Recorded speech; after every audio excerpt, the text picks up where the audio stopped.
Human resource management एक बहुत ही बोलते ना एक ऐसा टॉपिक है which is the need of the day for our country, but for that we have to understand actually what is it.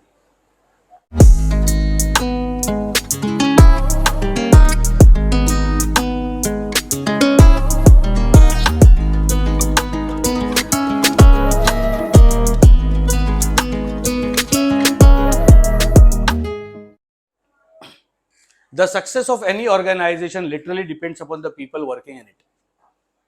किसी भी ऑर्गेनाइजेशन, कोई भी संस्था जो चलाई जाती है, उनमें लोगों का बहुत बड़ा योगदान होता है. बराबर है. अगर वहाँ के रिसोर्सेज, ह्यूमन रिसोर्सेज, वहाँ के जो लोग, वहाँ का जो स्टाफ, वहाँ का जो एम्प्लॉयज़, वो अगर बहुत बेहतरीन तरीके से काम करता है तो ऑर्गेनाइजेशन का सक्सेस 100% है. अपना टॉपिक आज का जो है वो ह्यूमन रिसोर्स मैनेजमेंट है, और उसको human being itself is a resource. What do you mean bye resource? हम रिसोर्स को किस तरह डिफाइन करेंगे? Any idea about it? Resource, anything which is helpful for Mankind. इंसान और इंसानियत के लिए जो भी कोई चीज मदद में आती है, ये हेल्पफुल है, उसको हम लोग क्या बोलेंगे? Resource. There are so many natural resources and there are so many man-made resources. In human being is also a natural resource. लेकिन it's a question of debate. थोड़ा सा डिबेट आज यहाँ पे मैं इनवाइट करता हूँ to understand the topic well. What is that actually? The major drawback of our country, हमारे कंट्री का सबसे बड़ा ड्रॉबैक क्या माना जा सकता है? According to you, we all know we are in the last year, and according to me this is the first year. हाँ, नहीं, डेवलपिंग है, डेवलपिंग स्टेज पे ही है, that I agree, but what is the major drawback? एक ऐसा drawback हम बोलेंगे कि जो which can be said as a root cause of every problem. Root cause of every problem मतलब फसाद की जड़. ऐसा एक पॉइंट, जैसा एक ड्रॉबैक हम बोलेंगे, you know, from since 11th standard, since 8th standard, 9th standard, 10th standard, हम लोगों ने ये पढ़ा है और हम लोग अभी ये पढ़ते आ रहे हैं, ये समझते आ रहे हैं कि population is said to be the most biggest drawback of our country. It's getting higher and higher by alarming rate. After Covid तो we don't have carried any census. हम लोगों ने कोई सेंसस कैरिंग 2021 में ये सेंसस कैरी डाउन होने वाला था, बट ड्यू टू कोविड ये हुआ ही नहीं. तो ये पिछले 12 साल का रिकॉर्ड हमारे पास है ही नहीं, नॉट इन द बुक्स. अब ये डिपेंड करता है हमारी सरकार पर कि वो इसको किस तरह से मैनेज करेंगे. एग्जैक्टली पता करेंगे कि हमारे देश में कितनी जनसंख्या बढ़ी है. Right? Population can be said as an obstacle for the progress of over population can be said as an obstacle for the progress of any country. ऐसा क्यों भाई? वो इसलिए कि सर पॉपुलेशन अगर ज्यादा होगी तो इलिटरेसी आएगी. नहीं, parents can not afford to teach each and every child which is born in their family. नहीं अफोर्ड कर सकते. सर हमारे घर में हम दो और हमारा जिला है. होता है ना ऐसा, पुराने ज़माने में ऐसे ही होता है. हम दो और हमारे, to be very frank with you, I have 9 uncles with me. 9 चाचा है हमारे, वेरी प्राउडली स्पीकिंग, और 2 फूफियाँ, तो टोटल 11 है. इजीली क्रिकेट का टीम बन सकता है. तो पुराने ज़माने में ऐसे ही चलता था. There was no restrictions regarding all this.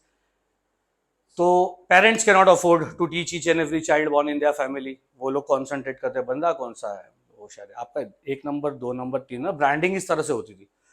1 number 2 number 3 number 4 number. अभी इतने सब बच्चे रहेंगे तो नंबर वाइज ही काउंट होता है. ओके, तो पॉपुलेशन ज़्यादा होने की वजह से इलिटरेसी आती है. इलिटरेसी की वजह से अनएम्प्लॉयमेंट की वजह से पॉवर्टी, और पॉवर्टी एक बार आ गई तो there are so many other problems, corruption, crime. और इंसान मजबूरी में क्राइम करता है. 80% people indulge theirself into crime because of their so many problems. मतलब उनके फैमिली को कैसे चलाना है, सर घर पे क्या लाऊंगा, तो डायरेक्टली और indirectly they get involve into some crime. तो 80% लोग जो है क्राइम में इन्वॉल्व होते हैं बिकॉज ऑफ देयर मजबूरी. बट 20% में ऐसा बोलता हूँ, उनको कुछ मजबूरी नहीं रहती, लेकिन जबरदस्ती शौक के हिसाब से क्राइम करते हैं. हाँ, मजा आ रहा है, मजा आ रही है. खैर, लेकिन do you agree with this? नहीं, what am I speaking, what am I declaring this कि overpopulation can become an obstacle for the progress of every country? Do you agree with this? यानी you agree that के population is said to be the biggest disadvantage, root cause of every disadvantage, root cause, right? फसाद की जड़ है sir, population ज्यादा, illiteracy आएगी, illiteracy आएगी, unemployment आएगा, अनएम्प्लॉयमेंट आएगा, पॉवर्टी आएगी, पॉवर्टी आएगी तो रिलेटेड टू बहुत सारे क्राइम्स होंगे एंड सब कुछ गड़बड़। ऑन द कॉन्ट्ररी, अगर मैं ये कहता हूं इस चार दीवारी के बीच में थोड़े डिस्कशन की वजह से कि population, if you have a commercial view, तो population is not said to be a, मतलब अकॉर्डिंग टू मी, हाँ, for the sake of this discussion to understand a topic well, population according to commercial view is not a disadvantage. Do you agree with this also? Yes, I'll prove it. How?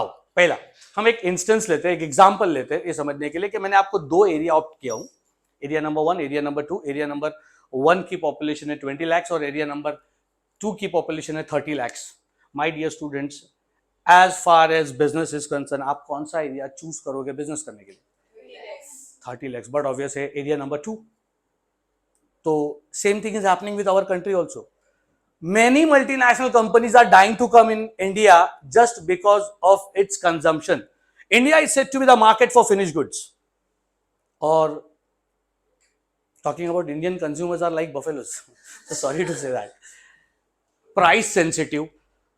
एक जो खरीदेगा उसके पीछे पूरी जनता वही खरीदेगी। Price sensitive बोल सकते हैं, मैडम हमारे प्रोडक्ट में आपको ये फीचर मिलेगा, ऐसा फीचर मिलेगा, वो मिलेगा, ये मिलेगा, ऐसा मिलेगा, ये मिलेगा। मैडम ने 15 मिनट, यार मैडम ने 15 मिनट मुझे मेरा पूरा लैंग्वेज, और अल्टीमेटली मैडम ने एक ही सवाल मुझसे पूछा, कितने का है? और with in the fraction of second madam has decided लेना है कि नहीं लेना है।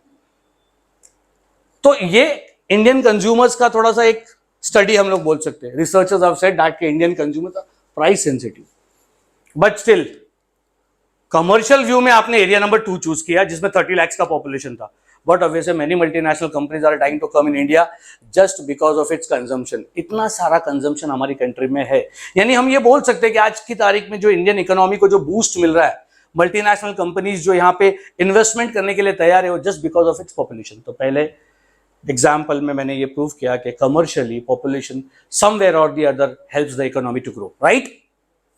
दूसरे एग्जाम्पल पे आता हूं। दूसरे एग्जाम्पल पे ऐसा कोई है ही नहीं इधर एग्जाम्पल देने के लिए। हमारी क्लास में मिस्टर ए है, मिस्टर बी है। मिस्टर ए और मिस्टर बी का झगड़ा हो गया, मिस्टर ए और मिस्टर बी का झगड़ा हो गया, क्लास में तो मैं हो गई, थोड़ी बातचीत में बात में झगड़ा होने के चांसेस हो गए, बट ऐसा है कि बाहर बड़ा झगड़ा होने वाला है क्योंकि बात आगे बढ़ गई है। क्लासेस के माहौल में झगड़ा नहीं चाहिए, इसलिए उन्होंने डिसाइड किया कि हम बाहर झगड़ा करें। और मिस्टर ए के साथ 5 लोग हैं और मिस्टर बी के साथ 15 लोग हैं। Who is powerful? Again this is the power of human resources, right. This is the power of human resources. भाई आपके पास लोग ज्यादा है, आप ज्यादा पावरफुल हो। तो वैसे हम तो इंडिया वाले हैं बहुत पावरफुल है, बट आगे। तो ये सेकेंड एग्जाम्पल हुआ। तीसरा एग्जाम्पल मैं आपको ये देना चाहूंगा कि वी ऑल नो दैट के डिस्कवरी चैनल देखा है कभी आपने? बड़ा मजा आता है डिस्कवरी चैनल देखने में। कभी देखा है सीरियसली कि बस मैंने पूछा तो हाँ बोल दिया? देखा है? कभी कभी आई डू इमेजिन, कभी गलती से वो डिस्कवरी चैनल बच्चे अच्छे लगा देते तो देख के अरे क्या दुनिया में क्या कुदरत है, और is the nature, what a beautiful nature and how it is created. और इस नेचर में, इस पूरे प्लैनेट पर 71% of land part is available and 71% of water part is available, oceans, समंदर, और 29% of land part is available. आप देख सकते हो कि लैंड पार्ट पे कितने क्रिएचर्स है, राइट। कितने अलग अलग तरह के जीव जंतु, परिंदे, चरिंदे, दरिंदे सब मिल जाएंगे आपको, ओके। और ओशंस तो आर स्टिल अनएक्सप्लोर्ड। अभी भी बहुत सारे ऐसी जीव जंतु है, जब हम देखते हैं तो कहीं ना कहीं साइंटिस्ट जाके, डाइवर्स जाके पता करते हैं कि हमने एक नया क्रिएचर आज देखा है। तो इनफैक्ट हम बोल सकते हैं कि ये ऊपर वाले की जो इतनी खूबसूरत कुदरत है, उसमें ऊपर वाले ने पेड़, पहाड़, क्या क्या नहीं बनाया, समंदर, पानी, अलग अलग तरह के रेप्टाइल्स, अलग अलग तरह के इंसेक्ट्स, अलग अलग तरह के बर्ड्स, अलग अलग के wild animals. You know what, the most beautiful creature of almighty is human being. क्या है? इंसान, जिसको सोचने समझने की, फीलिंग्स, इमोशंस की शक्ति ऊपर वाले ने दी. How can we say it as a disadvantage? The most beautiful creature of almighty, how can we say it as a disadvantage? Right. इसको सपोर्ट करने के लिए मैं और एक डायलॉग मारता हूं. हम सब हमारे धर्म के बारे में अच्छी तरह जानते हैं.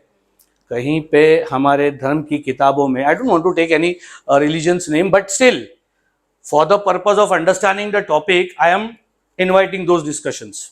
बरोबर है? क्या किसी भी धर्म में ये लिखा है हम दो हमारे दो? कितना फटक से बोलिए. हम दो हमारे दो तो ये सरकार का स्लोगन है. पहले तो था ना वैसा, हम दो हमारा जिला. तो बट जैसे जैसे जैसे जैसे अवेयरनेस बढ़ता गया, people do start thinking about कि बाबा क्या होगा, कैसा होगा, अबाउट कॉन्सिक्वेंसेस अहेड. तो इसके लिए अवेयरनेस के साथ साथ ये सरकार ने, मतलब सरकार ये चाहती है कि भाई देयर शुड बी, बोलते ना, restrictions on population growth, right. But commercially point of view से हम देखेंगे कि पॉपुलेशन कहीं पे भी डिसएडवांटेज नहीं है. तो sir why it is called disadvantage? Come to the conclusion ना. बात समझे? एक जगह आप बोल रहे हो, पहले आप ही तय कर लो. एक काम करो, आप लोग बिठा दो कमिटी पूरी और तय कर लो पॉपुलेशन एडवांटेज है कि डिसएडवांटेज है. कॉमर्स के स्टूडेंट्स यहाँ पे बोल रहे हैं कि sir just because of this consumption and population India's economy is getting a boost. बढ़ रहा है, कंजम्पशन है, माल बिक रहा है. इसके लिए बाहर की कंपनीज आके पैसा लगा रही है, इन्वेस्ट कर रही है, प्रोडक्शन कर रही है, और द फैक्टर्स ऑफ प्रोडक्शन भी इजीली अवेलेबल है. इसके लिए फैक्टर्स ऑफ प्रोडक्शन में एक सबसे बड़ा फैक्टर तो ह्यूमन बीइंग ही है ना भाई. समझ रहे बात को? ऑन द अदर हैंड, हमको काफी टाइम से बोला जाता है कि population is a root cause of every problem. But इसको और बेटर समझने के लिए हम सेकेंड वाला एग्जाम्पल रिपीट करेंगे, मिस्टर ए और मिस्टर बी का. मिस्टर ए जिसके पास सिर्फ 5 लोग थे जब झगड़ा हुआ उनका, और मिस्टर बी जिसके पास 15 लोग थे. According to us mister B was very powerful. But जब झगड़ा हुआ तो मिस्टर बी के साथ जो लोग थे उसमें से 3 लंगड़े थे, मतलब चल नहीं सकते थे, वो बार बार गिर रहे थे खुद भी, और 2 सुनाई नहीं देता था उनको, 4-5 को बराबर से दिखाई नहीं देता था. 2-3 तो ऐसे थे जो कहीं पे निगाह है कहीं पे निशाना, समझ रहे हो ना. और कुछ लोगों की दिमागी हालत ठीक नहीं थी, जिससे वो ये तय नहीं कर सकते थे कि मारने का किसको है. राइट. अब ऐसे में जो मिस्टर बी है वो बौखला गया बेचारा. उसको ये 15 लोगों को संभालने की जिम्मेदारी आ गई. भाई झगड़ा हम बाद में करेंगे, पहले मैं इनका इलाज करता हूं. ये लंगड़े लूले काने भैरे उठ के आए हैं मेरे साथ, तो इनको मैं कहां संभालू. And same thing is happening with our country also. And that is what the real conclusion of our topic. Population is never a disadvantage according to me also. हकीकत में तो दैट डजंट मीन, जो तरह से तुम देख रहे हो sir, what do you mean sir then हम दो हमारा जिला भाई. अरे वैसा नहीं मैं बता रहा हूं. आई एम टेकिंग दैट कि बाबा if that population is well developed, upgraded, तो वो बहुत powerful. On the other hand mister A के पास जो लोग थे वो एक ब्लैक बेल्ट कराटे चैंपियन है, एक किक बॉक्सर है. तो समझ जाओ क्या हाल कर देंगे वो लोग. तो समझ जाओ ना क्या हाल कर देंगे. मतलब सीधा यहाँ पे भी लोग है, यहाँ पे भी लोग है. फर्क है ना. Same thing is happening with our country and therefore I am telling that it's a need of the day for our country. हमारे पास बहुत ज्यादा जनता है लेकिन it is not well developed. तो the need of the day is human resource development of our country. तब जाके हम बहुत पावरफुल हो गए. यू नो व्हाट, एक छोटा सा एग्जांपल हमने पॉपुलेशन के बारे में. एग्रेरियन इकोनॉमी है इंडिया का, बराबर है.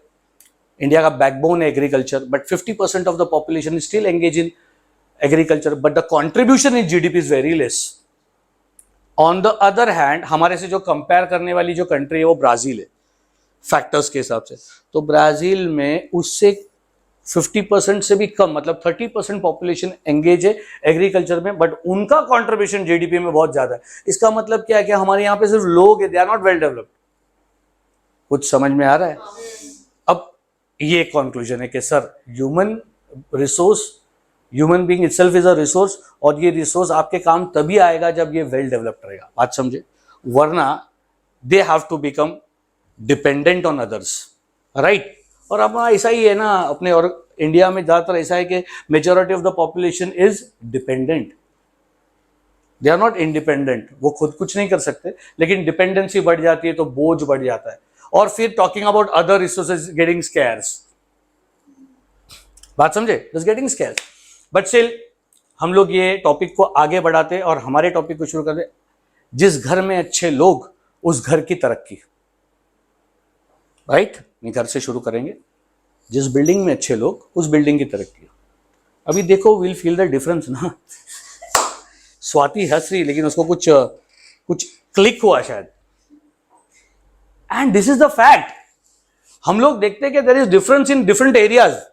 एक एरिया कितना वेल डिसिप्लिन्ड से रहता है, बिल्कुल भी उनको गंदगी कहीं बर्दाश्त नहीं होती है, उनका आसपास का जो सराउंडिंग है वो भी एकदम क्लीन रहता है, एंड पेड़ पौधे मतलब एकदम काफी डिसिप्लिन तरीके से रहते। बट हमने कुछ एरिया ऐसे भी देखे हैं ना जहां कचरा फेंकने का कंपटीशन लगता है, सामने वाली खिड़की में से आंटी ने आज एक बैग कचरा फेंकी, come on what are you doing, तुम 2 बैग फेंको, और अगर किसी को सजा देनी है तो 2 बिल्डिंग के गली में बांध दो उसको, अलग अलग टाइप के कचरे आ जाएंगे उसको, राइट। तो ये फर्क है ना, जिस घर में अच्छे लोग उस घर की तरक्की।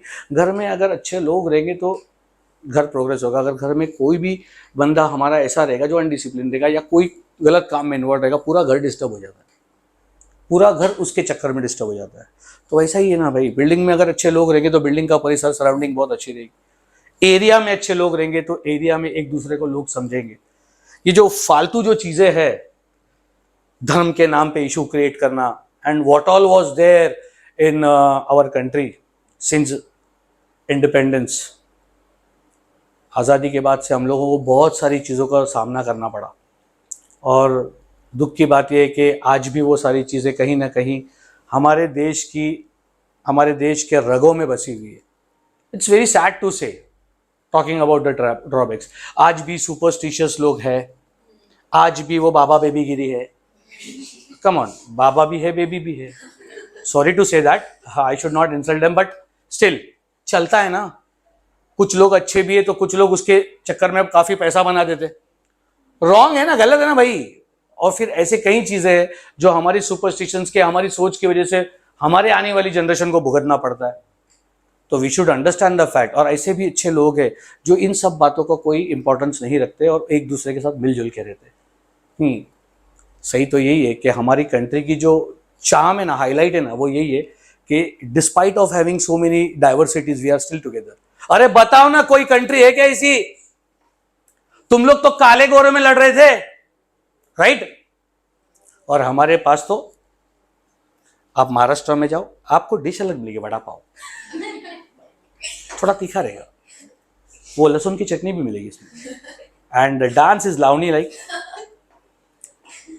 काष्टा वियरिंग एंड ऑल, सब वो सब रहता है ना, धोती काष्टा वो सब रहता है। अगेन आप गुजरात में जाओ, कंप्लीटली चेंज, फाफड़ा ढोकला ना वो सब मिलेगा आपको, सारी सारी डिशेस मिलेगी। Dance garba is very famous, see the reality. थोड़ा आगे जाओ, राजस्थान माय फेवरेट, मजा आ जाएगा। Different adventure, different culture, different dance, different music, different types of foods, बरोबर। और थोड़ा आगे जाओ, पंजाब, जबरदस्त bhangra, dressing style is different, कितना डाइवर्सिटी है देखो ना। यूपी में आ जाओ ना प्लीज, प्लीज प्लीज कम। हाँ, लॉ एंड ऑर्डर तो हमारे घर से ही निकलता है, बढ़िया है रे भैया, not, but they have their own talents still, right? अरे है ना, हम तो हमारे सब इंडिया के ही बच्चे ना भाई, तो हमारे तो भाई बंधु ही है ना। कश्मीर कितना ब्यूटीफुल, वो इंडिया घूम लो पूरा, मजा आ जाएगी। देखो मैं वहाँ वो असम साइड के बारे में ज़्यादा जानता नहीं हूँ, but talking about east, beautiful है बहुत, दार्जिलिंग, असम, गैंगटॉक बहुत खूबसूरत है। साउथ तो आपको मालूम है, तो मतलब कदम कदम पे चेंजेस है कि नहीं है? इतनी सारी डाइवर्सिटीज होने के बाद भी we are one, but still हम ये बोल सकते हैं कि आज भी हमारे में कुछ चीज़ें ऐसी है जो हमको बेसिकली कमज़ोर बनाती है, और मैंने बताया कि तो it's a need of the day अपने कंट्री के लिए कि हमारे पास पॉपुलेशन तो बहुत ज़्यादा है, लेकिन वो वेल डेवलप होना चाहिए। तो जिस घर में अच्छे लोग उस घर की तरक्की, जिस एरिया में अच्छे लोग उस एरिया की तरक्की, जिस शहर में अच्छे लोग उस शहर की तरक्की, आपने आइडेंटिफाई किया रहेगा। मुझे अभी ना प्लीज धर्म संकट में मत डालिए, मैं कोई एरिया का नाम नहीं लूंगा। ऐसा क्यों सर, हमारे एरिया को आप ऐसा बोल रहे हो? नहीं, बिल्कुल नहीं है सर, ऐसा ठीक है, आप आपकी जगह पे सही हो, हम हमारी जगह पे सही है, बराबर है। तो फर्क दिखाई देता है, लेकिन अभी नाम नहीं लेना चाहिए, camera is on, but still but फर्क दिखाई देता है। इससे हमको समझ में आता है कि जिस ऑर्गेनाइजेशन में अच्छे लोग, मतलब द मेन पंच लाइन, उस ऑर्गेनाइजेशन की तरक्की। And human resource management is all about the people working in an organisation. तुम समझ रहे हो मैं क्या बोल रहा हूँ? तो बेसिक जो चीज है वो है human resource management. It's a big career opportunity in front of you to understand the topic well. The head of the department is HR manager. There are so many designations under him. But काम क्या है? Human resource management का काम क्या है? We'll be having that definitions also. We'll be highlighting the definition. But human resource management लोगों से जुड़ा हुआ सारा काम, लोगों से जुड़ा हुआ, तो very different way to see that human resource management. मैं जब भी ये लेक्चर देता हूं, मैं चाहता हूं कि एक अच्छा बोलते ना इग्नाइट हो जाए अकॉर्डिंग टू दिस टॉपिक, एक अलग इंटरेस्ट जनरेट हो जाए स्टूडेंट्स को, ताकि वो ये टॉपिक को एज अ करियर अपॉर्चुनिटी भी देखे। कुछ समझे बात को? तो लोगों से जुड़ा हुआ काम मतलब क्या काम सर? रिक्रूटमेंट, इंटरेस्टेड लोगों को ऑर्गेनाइजेशन तक लाना, सिर्फ लाना। जैसे पेपर में ऐड डाला, wanted so and so person, qualification required this, experience required this, जो भी है, बराबर। उसके बाद आए हुए लोगों को इंटरव्यू के जरिए सिलेक्ट करना। तो ये दोनों हो गया, recruitment and selection. Okay, recruitment और सिलेक्शन पहला काम। उसके बाद दूसरा काम है प्लेसमेंट, सही बंदे को, right person to the right place. अरे आपने प्रोडक्शन वाले को सेल्स में डाल दिया, कुछ नहीं, जीरो है उधर, तो सर आपका प्लेसमेंट रॉन्ग है। आप समझे बात को? प्लेसमेंट ही आपने रॉन्ग किया। आपने बंदा तो सही सिलेक्ट किया by the way of interview, लेकिन आपका placement, to understand all this things, मतलब लोगों से जुड़ा हुआ काम, ठीक है, प्लेसमेंट। देन परफॉर्मेंस अप्रेजल, कौन क्या काम कर रहा है, कैसा काम कर रहा है। फॉर एग्जाम्पल आपका जॉब ये है, आप ये काम कर रहे हो, तो I need to observe your job, see performance appraisal मतलब क्या। ये सारे टॉपिक्स ही है अपने पूरे बुक में जो मैं बता रहा हूँ। परफॉर्मेंस को मैं अच्छी तरह से ऑब्जर्व कर रहा हूँ, और मैं ये देख रहा हूँ कि आपके परफॉर्मेंस में what is the strong point and what is the weak point, so that accordingly I will arrange training for you. कुछ समझे बात को?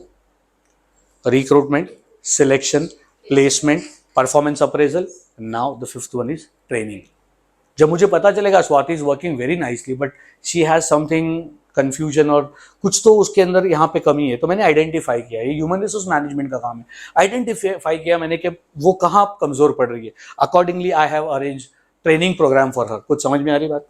You know what, training is very different from development. समझा है कभी ये बात मैं जो बोल रहा हूँ? ट्रेनिंग अलग है, डेवलपमेंट अलग है। Sir what is the major difference? Training is for the short time of period of time, but development takes longer period of time. जैसे सिराज सर ने आपको फाइनेंस का एक प्रॉब्लम करवा दिया, उन्होंने ये समझाया कि how to start the problem, how to attempt the problem, problem में पहला स्टेप क्या है, सेकंड स्टेप क्या है, पोस्टिंग कैसा है, लेजर कैसा है, XYZ, फर्स्ट इफेक्ट है, सेकंड, पूरा प्रोसीजर समझाया। उसके पहले वो प्रॉब्लम आपके लिए बिल्कुल टफ था, लेकिन जैसे ही सिराज सर का लेक्चर तुमने अटेंड किया तो आपको ऐसा लगा कि थोड़ा रिलीफ मिला कि ओके अच्छा ऐसा है क्या।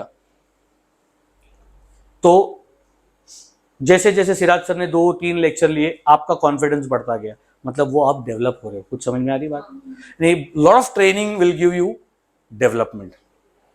2 साल काम किया सर, ट्रेनिंग मिलता गया, I am very developed and I am very confident today. बात समझ में आ रही है? Training, development. और एक चीज है सबसे कमाल की और सबसे जादुई चीज ह्यूमन रिसोर्स मैनेजमेंट के काम में आती है, वो है मोटिवेशन। कमाल की चीज है, it can make impossible things into possible. But there are so many theories about motivation.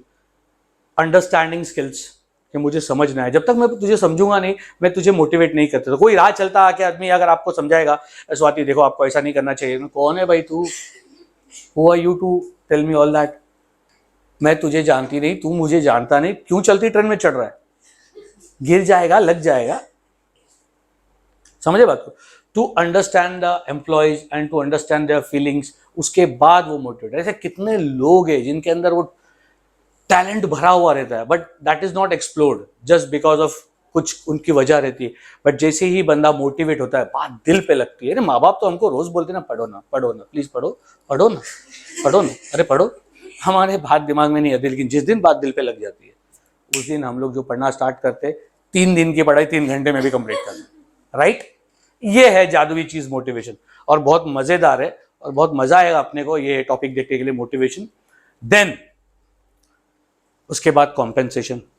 बंदा काम जो कर रहा है तो बदले में उसे कुछ ना कुछ तो मिलना चाहिए ना, वेजेस, सैलरीज, बोनस, इंसेंटिव। कौन डिसाइड करता है? Human resource management. कौन डिसाइड करता है? और इससे जुड़े हुए बहुत सारे काम है, मतलब लोगों से जुड़ा हुआ। इनफैक्ट ग्रीवियंसेस हैंडलिंग बोलेंगे हम लोग, वो भी ह्यूमन रिसोर्स मैनेजमेंट के अंडर में आता है। यानी if she is working somewhere, she have some grievances about the companies or some process of the company, तो she will share about it। किसको बोलेगी? HR मैनेजर को। ग्रीवियंस हैंडलिंग प्रोसीजर है हमारा, सर मुझे ये प्रॉब्लम है, वो जो नीचे लिफ्ट मैन है ना वो थोड़ा सा बहुत रूडली बिहेव करता है, तो अगर मैं HR चमाट मार दे उसको, this is not the procedure ना, उसका प्रोसीजर है, उसको वार्निंग दी जाएगी। फिर ये पूरा प्रोसीजर जो है ग्रीवियंस हैंडलिंग प्रोसीजर, ये तो मैंने छोटा सा एग्जांपल दिया, और भी कई लोगों के कई ग्रीवियंसेस गिले शिकवे होते, तो वो दूर करने का काम भी जो है, तो लोगों से जुड़ा हुआ काम जो भी है वो ह्यूमन रिसोर्स मैनेजमेंट है। तो बट ऑब्वियसली जब आप आपके लोगों को बहुत अच्छी तरह से मैनेज कर रहे हो, मैंने बोला, तो what is human resource management? अरे मैनेजमेंट है, planning, organising, directing, controlling. 12th में सीखा था, भूलो मत, right. Planning, organising, directing, controlling, coordinating, staffing, whatever. तो ये जो लोगों से जुड़ा हुआ पूरा मैनेजमेंट करना ना, इसी को हम लोग ह्यूमन रिसोर्स मैनेजमेंट बोलते हैं, बराबर है। रिक्रूटमेंट की प्लानिंग, सिलेक्शन की प्लानिंग, परफॉर्मेंस अप्रेजल कैसा होना चाहिए उसकी प्लानिंग, उसकी ऑर्गेनाइजिंग, उसकी डायरेक्टिंग, उसकी कंट्रोलिंग, पूरा मैनेजमेंट उसी के लिए। बात समझे? तो ये पूरा जो है ये human, I hope you are getting it very very very very clear now आगे मैंने किसी को पूछा कि ऑर्गेनाइजेशन में there are so many departments, right. Production department है, मार्केटिंग डिपार्टमेंट है, फाइनेंस है, अकाउंटिंग डिपार्टमेंट, सेल्स डिपार्टमेंट। इन सारे डिपार्टमेंट्स में सबसे ज्यादा इंपॉर्टेंट कौन सा डिपार्टमेंट? सेल्स डिपार्टमेंट है। Very nice. क्या सर, बनाता तो हर कोई, ये बेचना आना चाहिए। I agree with you, very important. और सर प्रोडक्ट अच्छा बनेगा तो अच्छा। किसी ने बोला मुझे, सर सबसे ज्यादा बेसिक डिपार्टमेंट जो है ना प्रोडक्शन, वहीं से कहानी शुरू होती है, प्रोडक्शन डिपार्टमेंट। अगर आपके पास अच्छी टेक्नोलॉजी है, आपके पास अच्छा प्रोसेस है प्रोडक्ट बनाने के लिए, तो अच्छा प्रोडक्ट बनेगा। अच्छा प्रोडक्ट बनेगा तो अच्छा बिकेगा। आपका प्रोडक्ट ही अच्छा नहीं बिकेगा क्या? मैंने बोला बॉस ऐसा नहीं होता।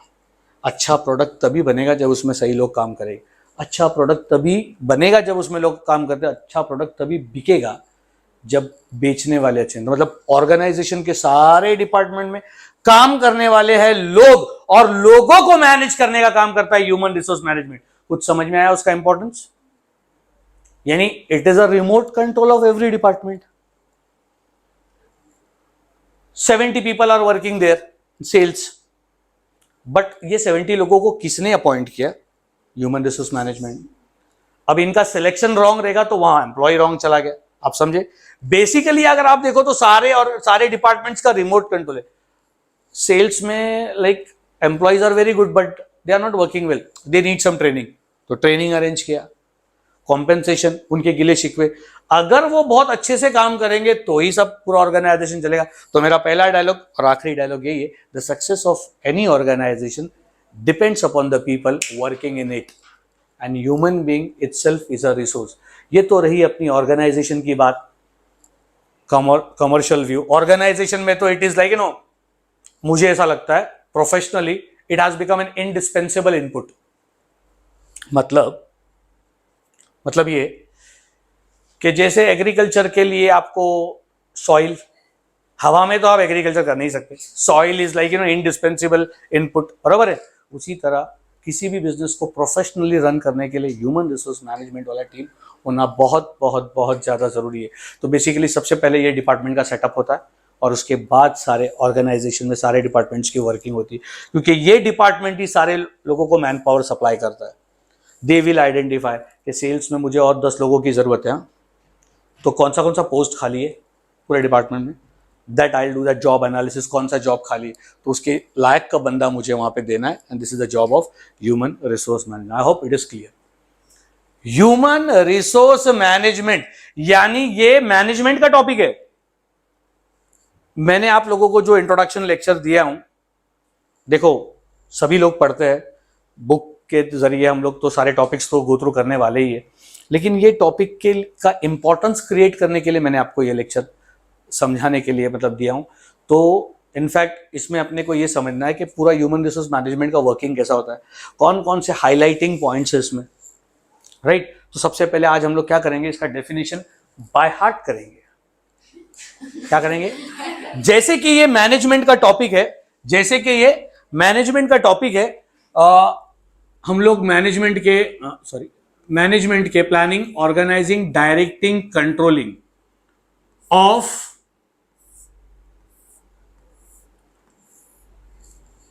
PDCSIM,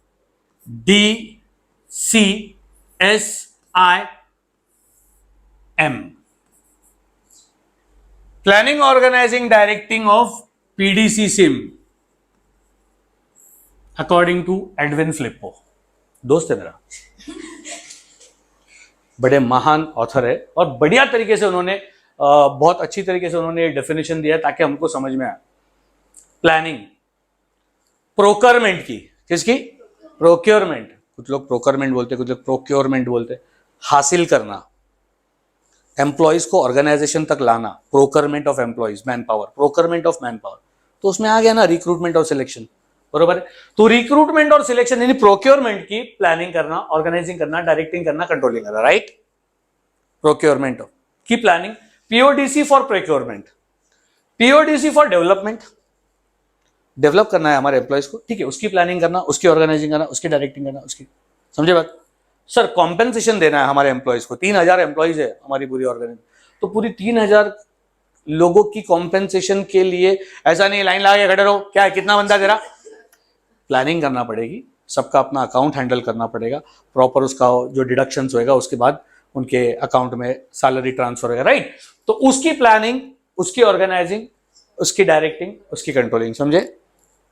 then separation, I will make you understand separation कैसा होता है. मालूम है क्या, 5 उंगलियां बराबर नहीं होती है, किसी किसी की होती भी है, लेकिन ऑर्गेनाइजेशन में एवरी टैलेंट इज डिफरेंट, बराबर है.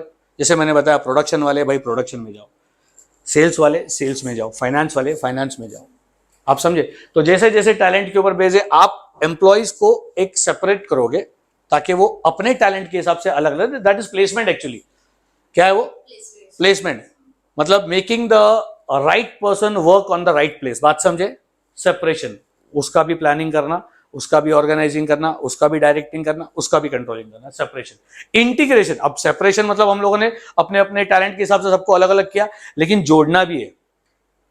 Now you are the sales manager, you are the production manager, आप फाइनेंस मैनेजर, आप और कोई मैनेजर हो गए ना.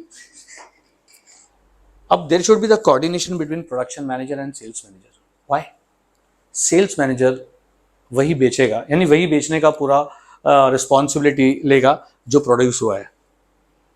अब जैसे कि दोनों एक छत, एक ही कंपनी के अंडर में काम करते हैं, she is production manager and she is sales manager, तो definitely they should have that, उनके काम आपस में जुड़े हुए होना चाहिए. क्यों, क्योंकि सेल्स मैनेजर ने बोला प्रोडक्शन मैनेजर को, मैडम एक्चुअली रनिंग पीस जो है ना, मतलब एक सेलफोन की कंपनी है, रनिंग पीस जो है ना वो व्हाइट कलर का ही है, तो इस बात का ध्यान रखें कि उसका प्रोडक्शन थोड़ा ज्यादा होना चाहिए. बात समझे, कोऑर्डिनेशन. भले आप फाइनेंस मैनेजर हो, सेल्स मैनेजर हो, प्रोडक्शन मैनेजर हो या अकाउंटिंग मैनेजर, जो भी कोई डेजिग्नेशन पे आप काम कर रहे हो, लेकिन आपका काम एक कहीं ना कहीं जुड़ा हुआ है. That is what we called as integration. कहां जुड़ा हुआ है, कैसे जुड़ा हुआ है, उसकी प्लानिंग, उसकी ऑर्गेनाइजिंग, समझे. लास्ट में मेंटेनेंस क्या है, और एक बार देखते हैं, भूले तो नहीं. P फॉर पोपट, नहीं, procurement. D for development, C for compensation, S for separation, I for integration, M for maintenance. Every good employee, एक अच्छा एम्प्लॉय हमारे लिए, हमारी ऑर्गेनाइजेशन के लिए वाकई में एक असेट है। क्या है? असेट है। हम किसी भी कीमत पे उसे खोना नहीं चाहते, क्योंकि अगर अच्छा एम्प्लॉय ऑर्गेनाइजेशन छोड़ के जाता है तो इट्स अ बिग लॉस, बड़ा लॉस है।